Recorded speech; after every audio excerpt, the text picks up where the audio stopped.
Seri Pelangi di Langit Singosari. Bara di Atas Singgasana. Audiobook, novel silat. Cerita, Esa Mintarja. Bab 20.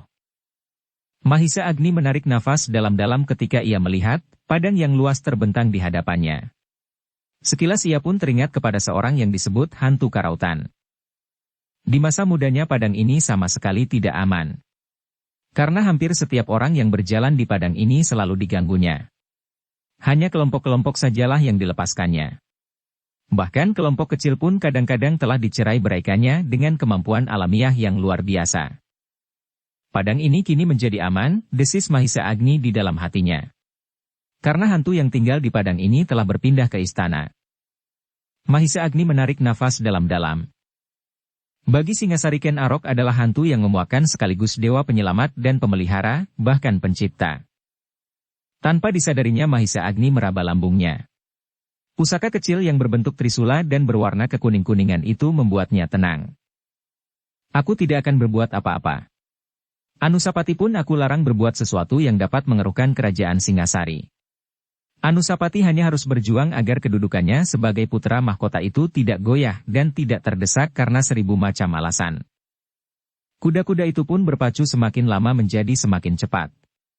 Di garis perpaduan antara bumi dan langit tampaklah bayangan angan sebuah padukuhan yang hitam menjorok di wajah langit yang biru. Itulah padukuhan Panawijen yang baru. Kedatangan Mahisa Agni ternyata telah mengejutkan orang-orang Panawijen. Para peronda menyongsong mereka dengan penuh kecurigaan. Aku. Mahisa Agni, teriak Mahisa Agni. Oh, hampir berbareng para peronda itu berdesis. Mahisa Agni. Nama itu telah disahut oleh orang-orang yang ada di gardu. Mahisa Agni. Sejenak kemudian nama Mahisa Agni itu pun telah disebut hampir oleh setiap mulut orang-orang Panawijen. Ki Buyut pun kemudian turun dari rumahnya dan berjalan tersuruk-suruk ke Banjar Padukuhan. Kau Ngger, sapa Ki Buyut dengan wajah cerah. Kau sekarang seorang prajurit yang perkasa. Sebenarnya sejak dahulu kau mendapat kesempatan itu. Tetapi baru sekarang aku menyaksikan kau mengenakan pakaian seorang panglima. Ah, Mahisa Agni berdesah. Mudah-mudahan pakaian ini justru tidak memberati aku, Ki Buyut. Tentu tidak bagimu. Kalau aku yang mengenakan pakaian itu, maka umurku tidak akan lebih dari 3 hari, Ki Buyut tersenyum. Mahisa Agni pun tertawa. Kemudian diperkenalkannya prajurit-prajurit yang besertanya dari Singasari. Inikah pengawalmu? Kawan seperjalanan, sahut Mahisa Agni. Istilah yang sulit, berkata seorang senapati. Yang mudah dan benar adalah yang Ki Buyut sebutkan, pengawal. Tetapi itu pun sebenarnya kurang tepat, karena apabila ada mara bahaya, kamilah yang akan dikawal olehnya. Para prajurit, Ki Buyut, Mahisa Agni dan orang-orang Panawijen yang mendengarnya tertawa karenanya. Demikianlah pertemuan itu merupakan pertemuan yang menyenangkan setelah sekian lama mereka tidak bertemu. Mahisa Agni yang rindu kepada kampung halaman telah berhasil menyaksikan padukuhan Panawijen yang lama dan yang baru. Aku singgah di padukuhan lama, berkata Mahisa Agni. Apakah kau bertemu dengan kuda sempana? Bertanya Ki Buyut. Ya, selagi aku pergi ke bekas bendungan itu. Ialah sebenarnya yang kini menunggui padukuhan itu. Mahisa Agni mengangguk-anggukan kepalanya. Tetapi ia akan menjadi anak yang baik. Aku singgah sejenak ke padepokannya. Adik seperguruannya lagi berada di sana. Ki Buyut mengangguk-angguk pula. Ia menyesali jalan gelapnya di masa lampau. Mahisa Agni mengangguk-angguk, sedang seorang senapati yang sebaya dengan Mahisa Agni bertanya. Kuda sempana yang dahulu seorang pelayan dalam? Ya. Senapati itu mengangguk-anggukan kepalanya. Desisnya. Ia terjebak oleh kelakuannya sendiri. Ia membawa tuanku Permaisuri ke Tumapel, tetapi akhirnya kelakuannya itulah yang mengusirnya dari istana dan hidup dalam perantauan. Ia sudah baik sekarang. Aku tidak tahu kalau ia berada di padukuhannya kembali. Kalau aku tahu, aku pun ingin menemuinya. Ia memang menyendiri. Senapati itu mengangguk-anggukan kepalanya. Sejenak kemudian maka Mahisa Agni dan para prajurit itu pun dijamu oleh Ki Buyut Panawijen dengan jamuan yang lebih baik dari jamuan para cantrik di Panawijen. Tetapi karena mereka makan jamuan di Panawijen dengan perut yang lapar, maka rasa-rasanya nasi jagung itu terlampau enak. Sedang kini mereka masih belum begitu lapar, apalagi di tengah malam. Namun apa yang dihidangkan akhirnya habis pula sampai butir nasi yang terakhir. "Berapa hari kalian tinggal di sini?" bertanya Ki Buyut Panawijen. "Besok kita meneruskan perjalanan," sahut Mahisa Agni yang kemudian menceritakan tugas mereka yang mereka terima dari Sri Rajasa. Tetapi kepada Ki Buyut Mahisa Agni tidak mengatakan kecurigaannya, apalagi di hadapan para prajurit Singasari sendiri yang belum diketahuinya sikap dan pendirian mereka mengenai putra mahkota. "Terlampau tergesa-gesa," sahut Ki Buyut. "Perintah yang tiba-tiba, selagi keadaan di Kediri semakin memburuk. Mudah-mudahan kau dapat menyelesaikan tugasmu dengan baik." Demikianlah, setelah bermalam semalam yang tidak penuh, serta di pagi harinya telah berkesempatan untuk bertemu dengan kawan-kawannya di Panawijen yang baru itu. Maka Mahisa Agni dan para pengawalnya pun segera minta diri untuk meneruskan perjalanan mereka ke Kediri. Sejenak mereka sempat singgah di sendang buatan, yang telah dibuat oleh Ken Arok atas perintah Aku Tunggul Ametung. "Sendang ini masih tetap terpelihara baik," berkata Mahisa Agni.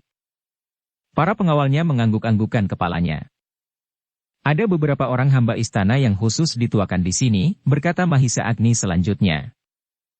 "Ya, hanya 2 orang," sahut salah seorang senapati. "Yang lain adalah tenaga orang-orang Panawijen. Getek itu masih juga ada di sana." Tidak ada seorang pun yang menyahut. Mahisa Agni memandang wajah Sendang yang memantulkan cahaya matahari pagi dengan jantung berdebar-debar. Disinilah agaknya pertemuan Ken Dedes dan Ken Arok sehingga hati mereka telah bersentuhan. Kini danau buatan ini seakan-akan menjadi kesepian sendiri. Tidak pernah lagi ada seseorang keluarga istana pun yang bercengkerama di sini. Ken Dedes pun tidak pernah. Mungkin ia tidak mau mengenangkan masa-masa lampaunya yang tidak begitu cerah, bahkan sampai saat ini pun. "Kasihan anak itu," desis Mahisa Agni di dalam hatinya. Seandainya anak itu tetap berada di padepokan dan kawin dengan Wiraprana, mungkin keadaannya akan jauh berbeda. Tetapi tidak seorang pun yang dapat menghindarkan diri dari perjalanan hidup yang memang telah disuratkan oleh Yang Maha Agung. Demikianlah, maka setelah Mahisa Agni puas memandang pantulan wajah air danau yang bening itu, mereka pun segera pergi meninggalkan padang karautan. Kedatangan Mahisa Agni di Kediri mendapat sambutan yang sangat meriah. Baik oleh para petugas Singasari yang ada di Kediri maupun oleh orang-orang Kediri sendiri. Setiap orang mengetahui bahwa Mahisa Agni adalah Kakanda Permaisuri dari Singasari dan setiap orang tahu akan kemampuannya sebagai seorang panglima. Mahisa Agnilah yang mampu mengalahkan Gubar Baleman tanpa menyakitkan hatinya. Tetapi Mahisa Agni pulalah yang selalu menyebut bahwa Gubar Baleman seperti juga Mahisa Walungan dan Sri Kertajaya sendiri, adalah pahlawan lawan yang besar. Tetapi sebagai manusia mereka tidak luput dari kesalahan dan kadang-kadang kehilangan keseimbangan. Kehadiran Mahisa Agni di Kediri membuat pemerintahan Kediri semakin mantap. Semuanya dapat berjalan dengan lancar dan baik. Adalah suatu kebijaksanaan bahwa Mahisa Agni tidak dengan tergesa-gesa melihat kekurangan dan penyimpangan dari sementara orang di dalam pemerintahan Kediri. Ia untuk sementara sama sekali tidak berbuat apa-apa kecuali mengikuti perkembangannya. Setelah hampir sebulan Mahisa Agni berada di Kediri, ia merasa heran bahwa ia tidak melihat keadaan yang disebutkan memburuk di Kediri. Mereka bahkan menjadi semakin baik dan ikatan kesatuan dengan Singasari pun menjadi semakin terasa. Maka semakin kuatlah tanggapan Mahisa Agni bahwa dirinya memang telah disingkirkan dari istana Singasari. Itulah sebabnya maka Mahisa Agni menjadi semakin berprihatin. Ia tidak dapat mengerti apa saja yang telah dilakukan oleh Anusapati di Singasari. Apakah ia masih tetap melatih diri dan berusaha menguasai ilmunya baik-baik, atau pada suatu saat beberapa orang yang ditugaskan oleh Ken Umang untuk mengamat-amatinya dapat melihat kelebihannya, kemudian dengan segala cara ia pun akan disingkirkan, atau apapun juga. Tetapi Mahisa Agni tidak dapat berbuat lain daripada berprihatin. Ia tidak dapat melawan perintah untuk tetap berada di Kediri, meskipun sebenarnya tidak ada yang pantas dikerjakan selain mengikuti perkembangan Kediri sebaik-baiknya. Sementara itu Anusapati yang telah ditinggalkan oleh Mahisa Agni, serasa menjadi semakin kesepian. Ia tidak lagi mempunyai kawan berlatih, sehingga kadang-kadang timbul pula kejemuannya. Namun apabila teringat olehnya pesan pamannya, bahwa ia adalah seorang putra mahkota, maka gairahnya pun segera tumbuh kembali. Dengan tekun ia berlatih. Bahkan kadang-kadang Anusapati diam-diam telah meninggalkan istana dan mencari tempat yang terpencil untuk melatih diri. Anusapati yang telah meningkat dewasa itu ternyata adalah seorang anak muda yang tangkas meskipun wajahnya selalu muram. Bahkan kadang-kadang di wajah itu membayang dendam yang tidak kunjung padam. Dengan bekal yang ada padanya, ia mencoba untuk menyempurnakan ilmunya. Setiap hari ia maju setingkat demi setingkat. Dasar-dasar ilmu Gundala Sasra yang telah dipelajarinya, selalu dicobanya dan dimatangkannya. Kadang-kadang Anusapati pergi ke tebing sungai yang jauh dan sepi. Kalau ia sudah yakin bahwa tidak ada lagi orang yang menyaksikannya, maka mulailah ia berlatih dengan bersungguh-sungguh. Dipusatkannya segenap kemampuan dan pikiran di dalam latihan-latihan itu. Sekali-sekali dicobanya juga melepaskan kekuatannya pada tebing sungai dan batu-batu besar yang berserakan. Sampai sedemikian jauh Anusapati masih tetap mampu merahasiakan dirinya terhadap ayah dan keluarga-keluarga lain di dalam istana. Di hadapan pelatihnya ia tetap seorang anak muda yang lambat, meskipun ia berusaha untuk menyesuaikan dirinya. Namun setiap kali sindiran-sindiran yang tajam telah dilontarkan oleh pelatih-pelatihnya di istana sehingga kadang-kadang Anusapati hampir tidak dapat menahan hati lagi. Tetapi kesadarannya, bahwa ia memiliki kemampuan yang sebenarnya lebih besar dari Tohjaya telah membuatnya untuk tetap bersabar. Dengan demikian maka Anusapati sebenarnya telah mendapat latihan lahir dan batin yang sebaik-baiknya.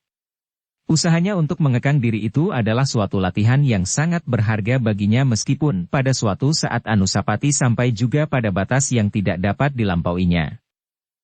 Meskipun demikian, meskipun tidak seorang pun dari istana Singasari yang mencurigainya bahwa ia memiliki kemampuan yang sebenarnya mengagumkan, namun seseorang justru dari luar istana berusaha untuk mengetahui sampai betapa jauh kemampuan Anusapati sebenarnya.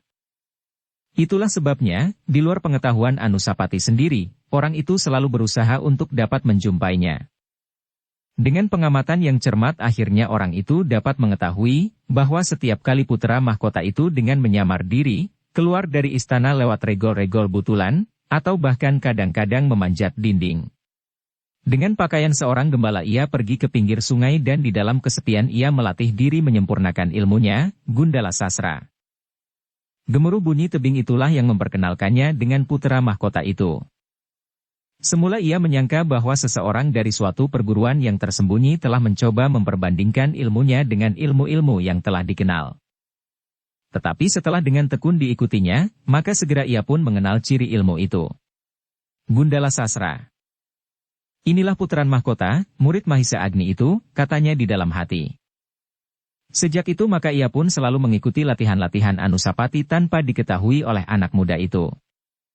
Sehingga pada suatu saat, ketika Anusapati lagi sibuk melatih diri tanpa disadarinya, perlahan-lahan orang itu datang mendekatinya dari atas tanggul. Demikian Anusapati memusatkan kekuatan Aji Gundala Sasra mengarah pada sebuah batu karang di tebing seberang, orang itu pun memusatkan kekuatannya yang ditujukan pada tebing di seberang pula. Di sebelah arah kekuatan Aji Gundala Sasra. Sehingga dengan demikian, maka pada suatu saat, dua orang sedang memusatkan kekuatan masing-masing. Yang seorang di bawah tebing yang lain di atas, dengan sasaran pada dinding tebing di seberang. Pada jarak yang tidak begitu jauh. Ketika keduanya telah mencapai puncak pemusatan kekuatan, hampir bersamaan pula mereka telah melepaskan kekuatan masing-masing sehingga menumbuhkan suara yang gemuruh, seakan-akan bumi telah diguncang oleh gempa yang maha dahsyat. Ketika batu-batu karang tebing di seberang berguguran di dua tempat, serasa darah Anusapati terhenti. Ia sadar bahwa seseorang telah mengikutinya dan mengetahui apa yang telah terjadi. Karena itu, maka ia tidak mempunyai pilihan lain dari menangkap dan membinasakan orang itu, atau dirinya binasa sama sekali. Maka dengan lincahnya, Anusapati meloncat dari batu ke batu, seolah-olah sama sekali tidak diberati oleh bobot tubuhnya ia memanjat tebing, menemui orang yang telah menunjukkan kemampuannya dengan cara yang aneh kepadanya. Tetapi ketika mereka sudah berdiri berhadapan, Anusapati menjadi heran. Orang itu sama sekali tidak bersikap memusuhinya. Dengan tangan kiri memegang sebuah tongkat yang panjang, ia membungkukkan kepalanya dalam-dalam sambil berkata, Ampun tuanku, hamba mencoba untuk memperkenalkan diri terhadap tuanku putra mahkota. Apabila cara hamba tidak berkenan di hati tuanku, hamba mohon maaf yang sebesar-besarnya. Siapa yang mengatakan kepadamu bahwa aku adalah putra mahkota? Meskipun tuanku berpakaian seperti seorang gembala, namun Aji Gundala Sasra itulah yang telah mengatakan kepada hamba bahwa tuanku adalah satu-satunya murid Kakang Mahisa Agni. Anusapati menjadi termangu-mangu. Tetapi ia tidak kehilangan kewaspadaan. Siapa kau? Ia bertanya. Apakah tuanku tidak mengenal permainan hamba yang sama sekali tidak berharga? Aku tidak melihat kau bersikap. Aku hanya melihat akibat dari aji yang kau lontarkan. Dahsyat sekali. Orang itu menarik nafas dalam-dalam. Katanya, tuanku, nama hamba Sumekar. Hamba adalah murid seorang empu yang pernah mengalami jalan sesat. Untunglah di saat-saat terakhir, guru hamba dapat menemukan jalan kembali, bahkan akhirnya menemukan jalan yang serupa dengan guru Kakang Mahisa Agni. Anusapati mengerutkan keningnya. Ya, tetapi siapakah kau, dan di mana kau sekarang berdiri? Guru hamba bernama Empu Sada, sedang guru Kakang Mahisa Agni bernama Empu Purwa. Ya, kakekku sendiri, seorang pendeta dari Padukuhan Panawijen. Ayahanda Ibunda Permaisuri dan Pamanda Mahisa Agni. Hamba tuanku. Lalu, dari siapa kau tahu bahwa aku adalah murid paman? Sudah hamba katakan. Gundala Sasra itu. Selain itu, Kakanda Mahisa Agni juga mengatakannya. Kau bertemu dengan Paman Mahisa Agni? Ya, selagi Kakang Mahisa Agni berangkat ke Kediri beberapa waktu yang lampau. Dengan susah payah hamba mencoba untuk mencari dan bertemu dengan tuanku putra mahkota, namun baru sekaranglah hamba sempat menghadap langsung. Anusapati menarik nafas dalam-dalam.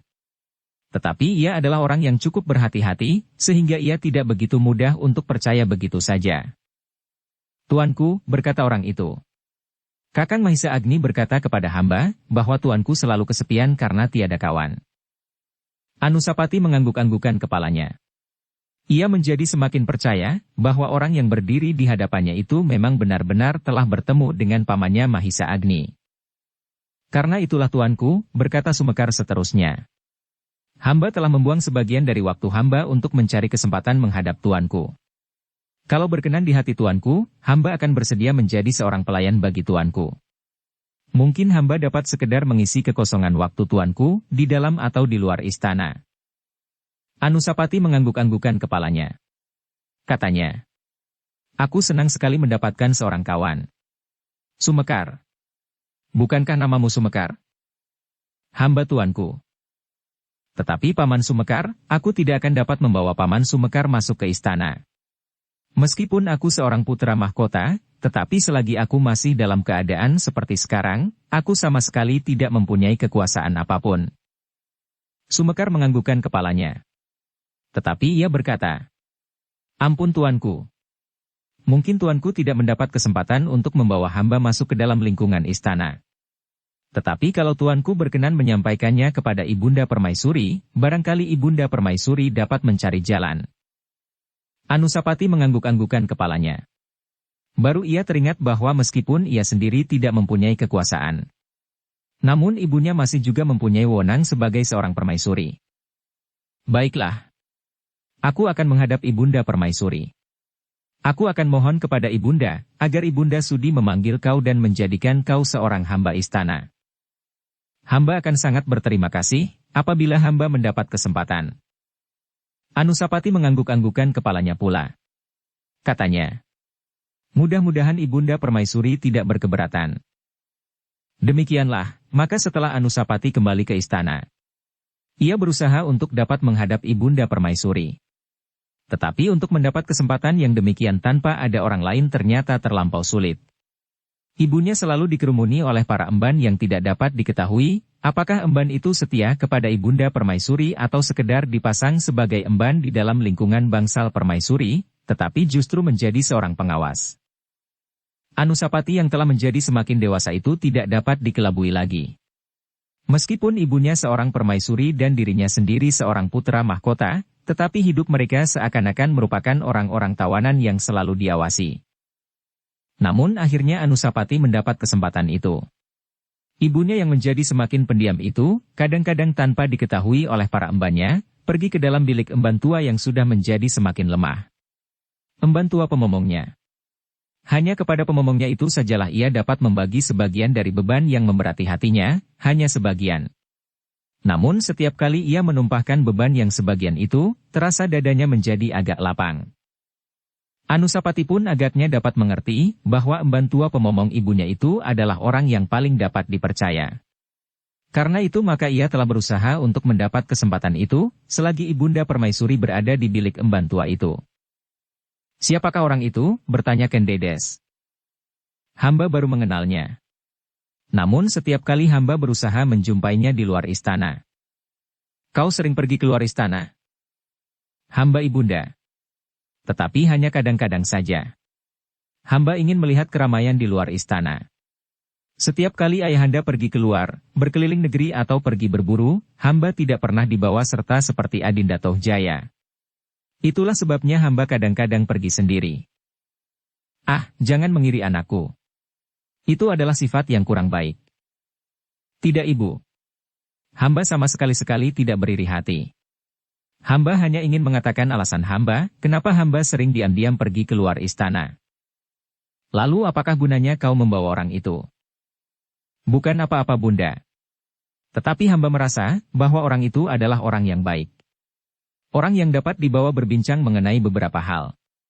Orang yang barangkali juga berhati kering seperti hamba. Tetapi lebih daripada itu, orang itu sudah mengenal Paman Mahisa Agni dengan baik." "Siapa namanya?" tanya si Rajasa. "Sumekar." Ken Dedes mengerutkan keningnya. Ia belum pernah mendengar nama itu. Mungkin ibu belum pernah mengenalnya. Ia berasal dari Padepokan Batil. Ken Dedes menggeleng-gelengkan kepalanya. "Aku belum mengenalnya." "Tuanku putra mahkota," sela emban pemomong Ken Dedes. "Apakah ia seorang cantrik?" Anusapati menjadi ragu-ragu sejenak. Ia tidak dapat mengatakan bahwa orang yang bernama Sumekar itu adalah seorang yang berilmu tinggi, seperti ia menyembunyikan ilmunya sendiri terhadap siapapun. "Seorang cantrik dari seorang guru barangkali?" Anusapati mengangguk-anggukan kepalanya. "Ya, ia adalah seorang cantrik." Pemomong Ken Dedes itu mengangguk-anggukan kepalanya. Katanya, "Tuan Putri, seandainya orang itu dapat mengurangi perasaan asing bagi putra mahkota, apakah salahnya?" "Baiklah. Aku memanggilnya. Tetapi ibu, jangan ibu mengatakan bahwa aku memerlukannya." Ibunya mengerutkan keningnya. Ditatapnya wajah putra mahkota yang suram itu sejenak. Kemudian perlahan-lahan ia mengangguk sambil menarik nafas dalam-dalam. Namun demikian ia masih juga bertanya, "Kenapa Anusapati?" Anusapati terdiam sesaat. Sekilas ia memandang ibunya, namun kemudian kepalanya tertunduk dalam-dalam.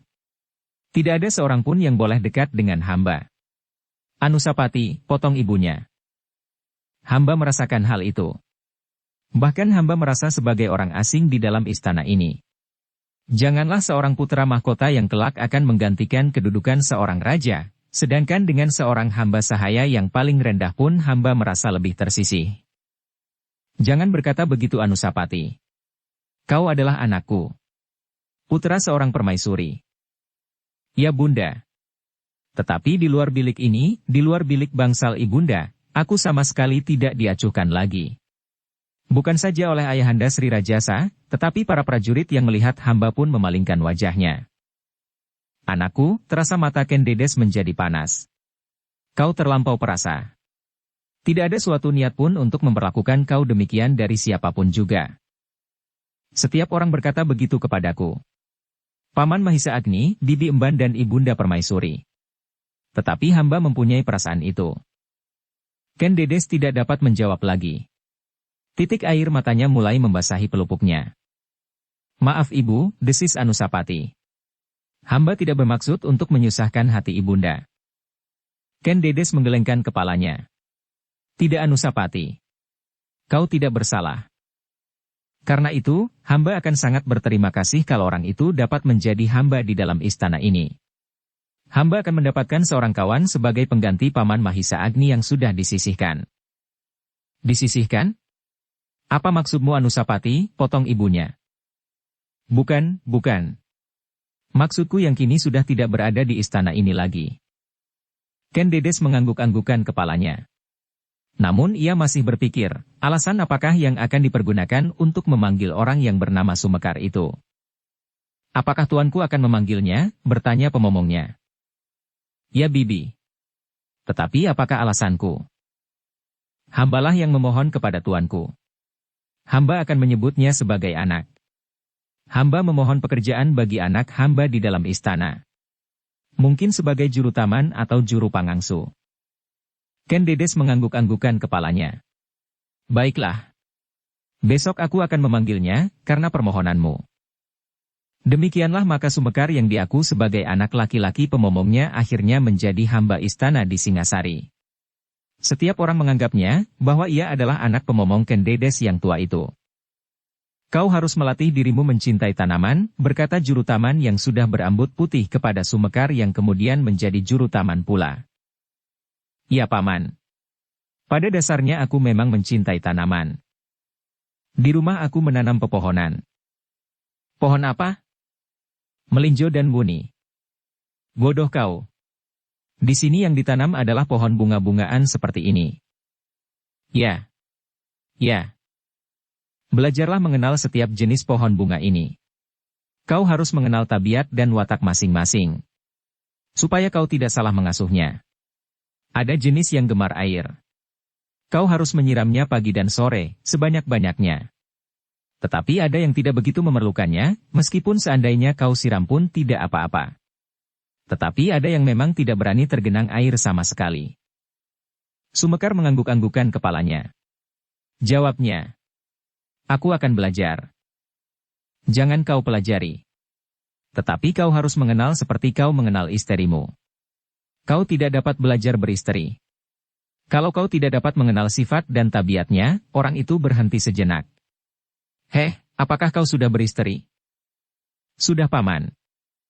Di mana istrimu? Sayang. Ia meninggal di saat melahirkan anakku yang pertama.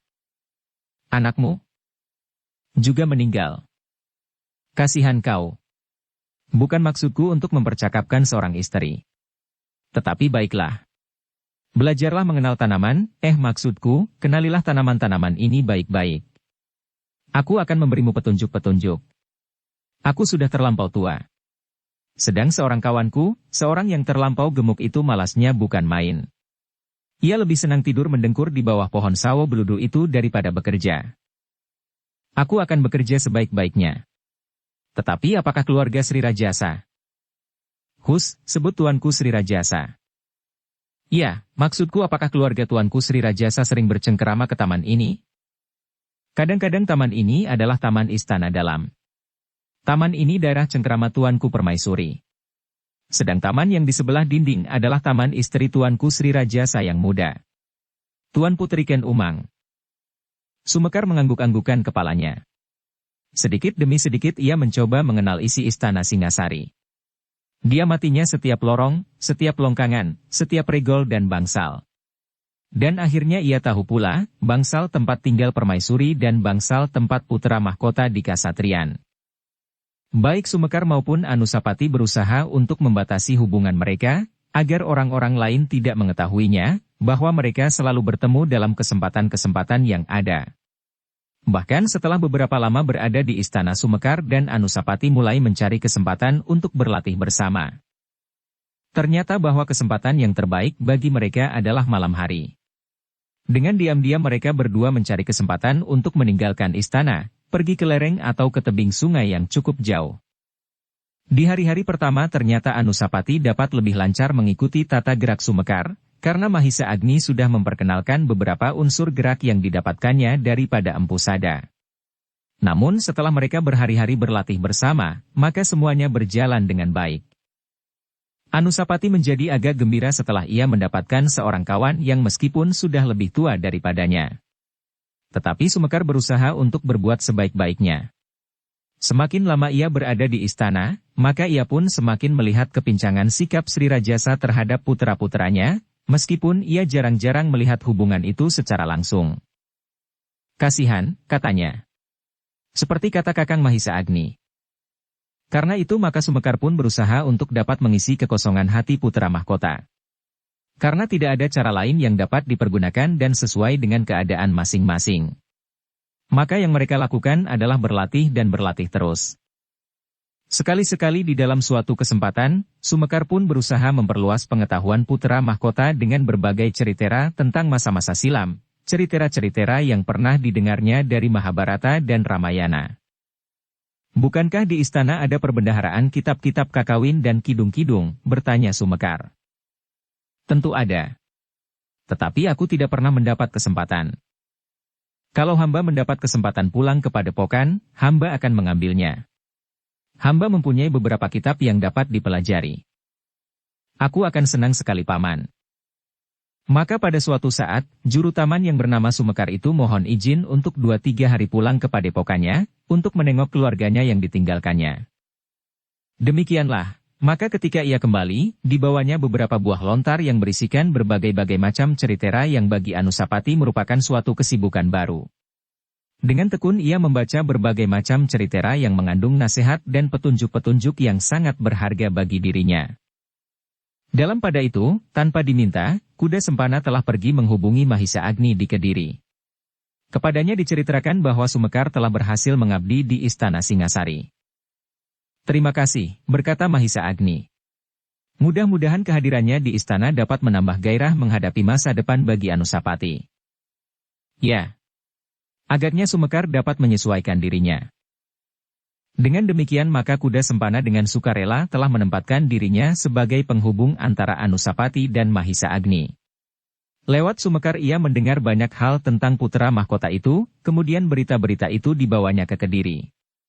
Demikian juga pesan dari Mahisa Agni selalu disampaikannya kepada Sumekar yang menyampaikannya kepada Anusapati. Siapakah orang yang selalu hilir mudik ke Kediri itu paman? Bertanya Anusapati pada suatu saat. Sumekar tersenyum. Kakang seperguruan hamba tuanku. Kenapa ia tidak pernah datang kemari? Ia bukan seorang hamba istana. Kedatangannya di istana ini pasti akan menumbuhkan kecurigaan. Ia dapat mencari paman Sumekar dengan alasan apapun. Aku ingin sekali-sekali bertemu dan mengucapkan terima kasih. Sumekar tersenyum.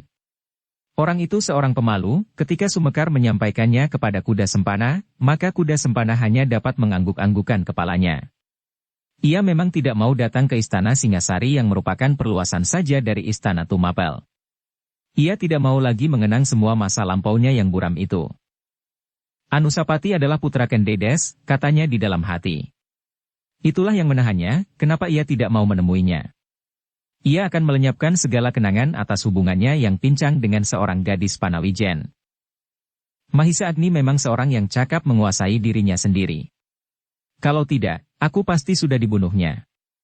Tetapi ia memberi kesempatan aku hidup dan menyesali perbuatanku itu. Apakah Kakang bersedia, pada suatu ketika bertemu dengan putra mahkota, bertanya Sumekar. Kuda sempana tersenyum. Senyum yang kecut. Itu tidak perlu Sumekar. Kau sajalah mewakili aku.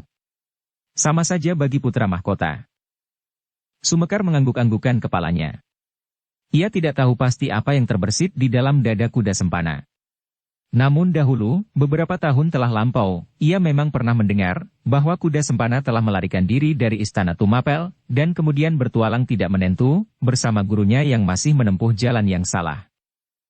Aku mengharap, mudah-mudahan putra mahkota itu kelak berhasil mendapatkan haknya sebagai raja di Singasari, karena sebenarnya jalur kekuasaan Tumapel itu berada di tangannya, lewat tuanku Putri Permaisuri.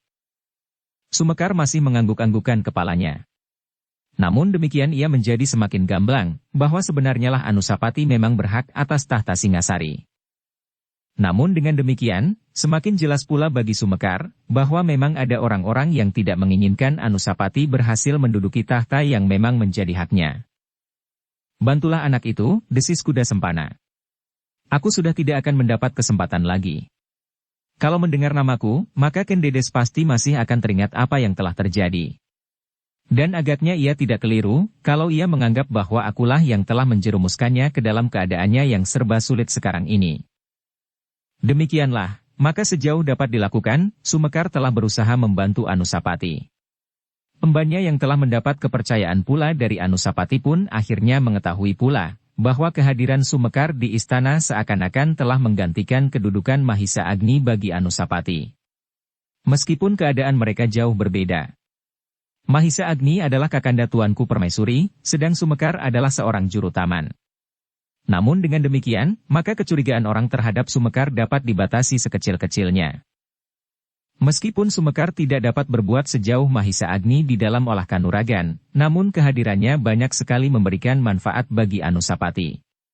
Dengan seorang kawan berlatih, maka ilmunya maju pesat, seperti juga Sumekar sendiri, sehingga kedua-duanya mendapat keuntungan karenanya. Demikianlah, waktu berjalan ke waktu. Anusapati pun menjadi semakin dewasa pula. Badaniyah, juga rohaniyah.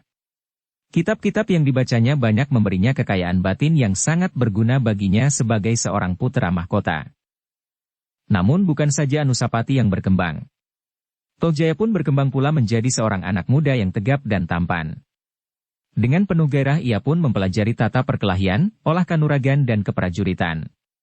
Di samping latihan yang memang diselenggarakan bersama dengan saudaranya termasuk Anusapati, Tohjaya pun mendapat latihan tersendiri yang disembunyikannya dari pengetahuan Anusapati, meskipun Anusapati sudah mendengarnya, karena kadang-kadang dengan sombongnya Tohjaya sendiri mengatakan dan memamerkan kemampuannya. Sekali-sekali kita berlatih berdua kanda Anusapati, ajak Tohjaya. Tetapi Anusapati selalu menggelengkan kepalanya. Tentu belum saatnya Dinda Tohjaya. Kita masih jauh dari cukup. Mungkin bagi kanda Anusapati. Tetapi aku sudah banyak mempelajari olah kanuragan. Pada suatu saat aku harus dapat menilai, sampai betapa jauh ilmu yang sudah aku miliki itu. Kau dapat berlatih untuk mendapatkan penilaian dari pelatih kita. Tentu kurang wajar. Namun Anusapati menggeleng. Pada saatnya.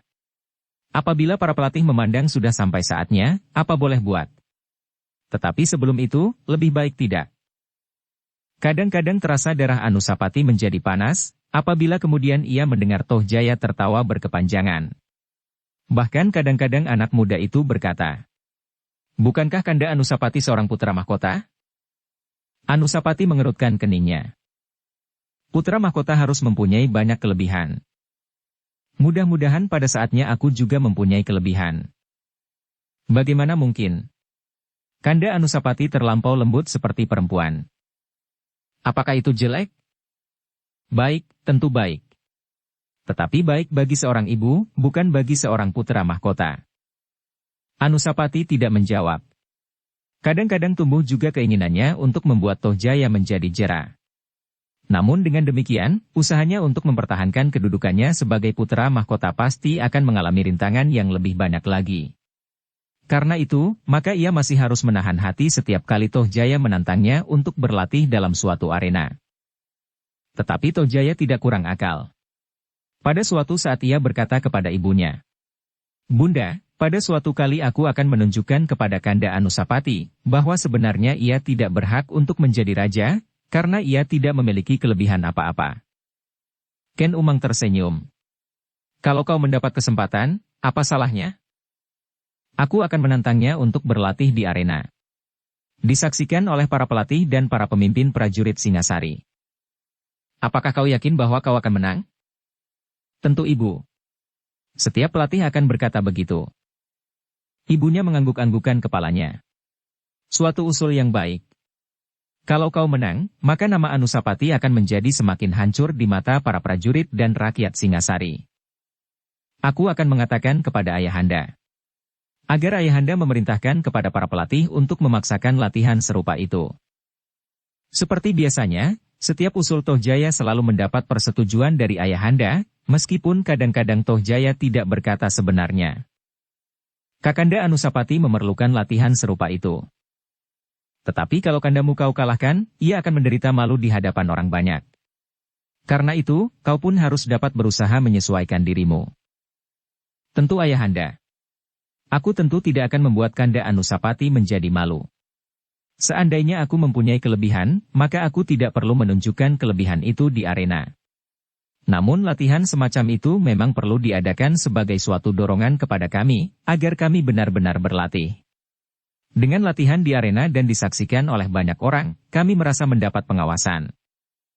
Ken Arok mengangguk-anggukkan kepalanya. Latihan di hadapan para pemimpin Singasari memang penting. Dengan demikian maka mereka merasa bahwa kemajuan mereka mendapat sorotan dari banyak pihak. Apalagi seandainya para senapati dan panglima pasukan Singasari mau memberikan penilaian atas putra-putranya setiap kali mereka mengadakan latihan-latihan terbuka. Demikian maka pada saatnya, Anusapati tidak dapat mengelak lagi. Ketika gurunya, prajurit-prajurit Singasari dapat memberinya latihan bersama adik-adiknya, minta kepadanya untuk melakukan latihan terbuka di arena, disaksikan oleh para prajurit dan panglima Singasari. Apakah hal itu berguna? Putra mahkota itu bertanya. Tentu tuanku putra mahkota, jawab pelatihnya.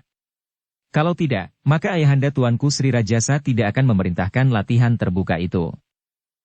Anusapati menarik nafas dalam-dalam. Ia mengetahui dengan pasti bahwa semuanya itu karena Pokal Tohjaya yang hampir tidak pernah ditolak oleh ayahanda Sri Rajasa. Kapan latihan itu akan diadakan? Besok tuanku. Karena itu, hari ini tuanku harus berlatih baik-baik. Tuanku masih jauh ketinggalan dari tuanku Tohjaya. Bahkan kadang-kadang tuanku hampir tidak berdaya sama sekali. Kalau tuanku tidak berlatih dengan sungguh-sungguh hari ini, maka besok tuanku pasti hanya sekedar menjadi permainan adinda tuanku Tohjaya. Apakah ada gunanya aku latihan hari ini untuk menghadapi arena besok? Pertanyaan itu memang agak membingungkan. Sebagai seorang pelatih ia seharusnya tidak membuat kesalahan serupa itu.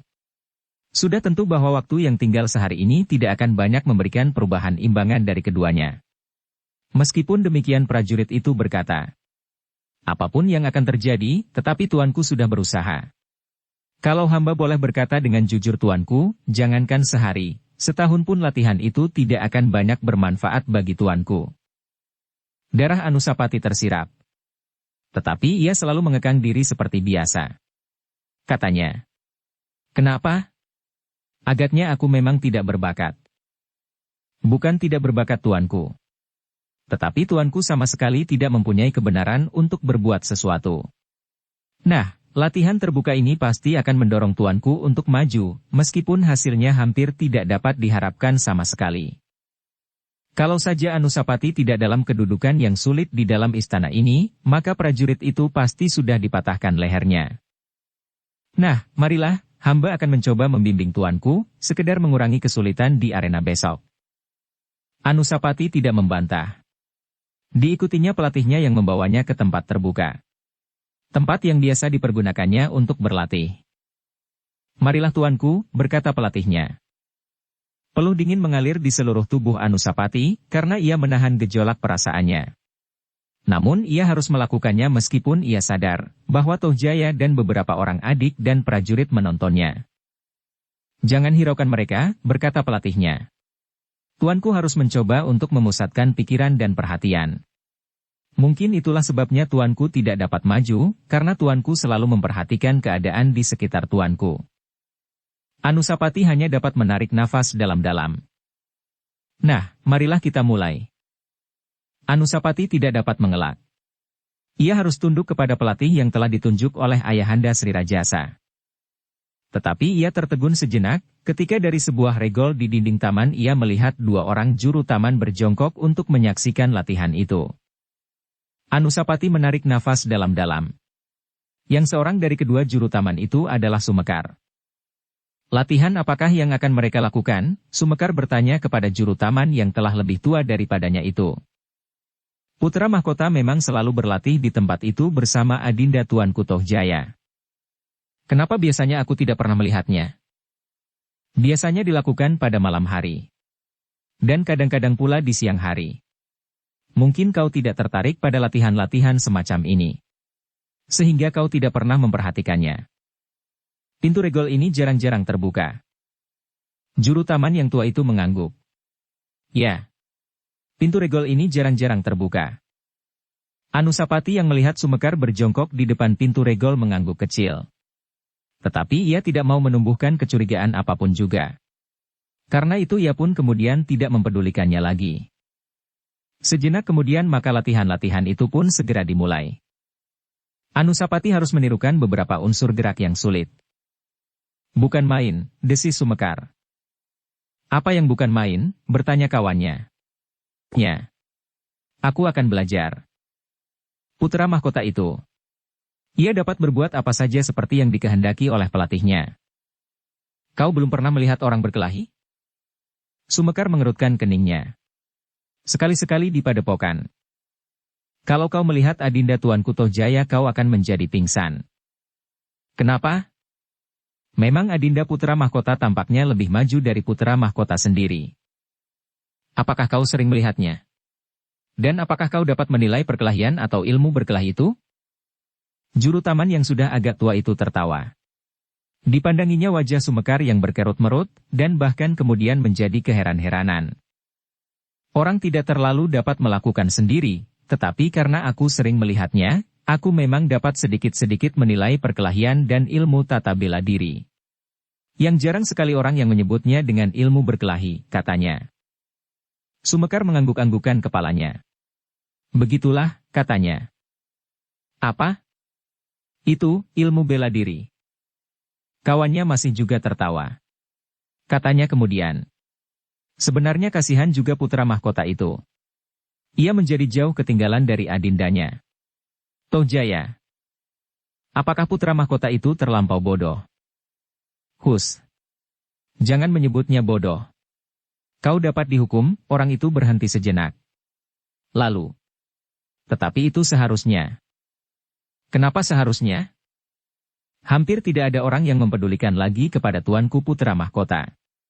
Bahkan kalau ada orang yang menghinanya sekalipun tidak juga ada prajurit yang berminat untuk menangkapnya. Jadi, kesalahan itu sebenarnya terletak kepada tuanku Sri Rajasa sendiri. Kau menyalahkan tuanku Sri Rajasa. Tidak. Bukan maksudku untuk menilai Maharaja Singasari. Tetapi aku hanya ingin mengatakan apa yang terjadi di dalam keluarga ini. Sebagai suatu keluarga. Bukan sebagai pimpinan tertinggi di Singasari. Sumekar memandang orang itu dengan saksama. Tuanku putra mahkota memang agak tersisih dari kasih ayahandanya. Sumekar mengangguk-anggukan kepalanya. Ketika ia melihat Anusapati yang sedang berlatih, keningnya berkerut. Lihat, berkata juru taman itu. Pelatihnya telah membantingnya. Sumekar mengangguk-anggukan kepalanya. Ia melihat prajurit yang melatih Anusapati itu telah membanting Anusapati sehingga ia jatuh berguling-guling di tanah. Ketika Anusapati berdiri, tampaklah ia menyeringai kesakitan. Tuanku terlampau lamban, desis pelatihnya. Apakah dengan begitu tuanku akan mencoba memasuki arena latihan terbuka? Kalau memang masih terlampau jelek, apakah latihan itu dapat diundur saja? Maksudku latihan di arena terbuka itu. Prajurit itu mengerutkan dahinya. Tiba-tiba ia tertawa keras-keras dibarengi oleh suara tertawa yang lain. Suara tertawa Tohjaya. Tuanku putra mahkota, berkata pelatih itu. Setiap panglima dan beberapa orang senapati telah diberitahukan bahwa besok akan diadakan latihan terbuka. Latihan itu tidak akan dapat ditunda lagi. Jadi bagaimana menurut pertimbanganmu? Bertanya Anusapati. Tuanku. Hamba adalah seorang pelatih. Hamba memberikan latihan-latihan sebaik-baiknya seperti yang hamba berikan kepada tuanku Tohjaya. Tetapi semuanya itu juga tergantung kepada tuanku berdua. Kepada bahan yang disediakan buat hamba bentuk. Kalau bahannya memang baik, maka yang jadi pun baik juga. Tetapi kalau bahannya jelek, yang jadi pun jelek juga. Anusapati mengerutkan keningnya. Tiba-tiba ia berkata. Jadi maksudmu, aku adalah bahan yang jelek itu. Sehingga kau tidak berhasil membentuk barang yang bagus daripadanya. Begitu? Prajurit itu tergagap sejenak. Ia tidak menyangka bahwa putra mahkota dapat berkata begitu tegas. Namun kemudian ia menganggukkan kepalanya sambil menjawab. Ya. Begitulah. Baik. Aku tidak akan menyalahkan kau. Kalau besok aku kalah di arena, meskipun aku dan Adinda Tohjaya ditangani oleh pelatih yang sama. Maka itu berarti bahwa bahannya pun yang jelek. Prajurit itu tidak segera menyahut. Kalau begitu latihan ini tidak perlu dilanjutkan.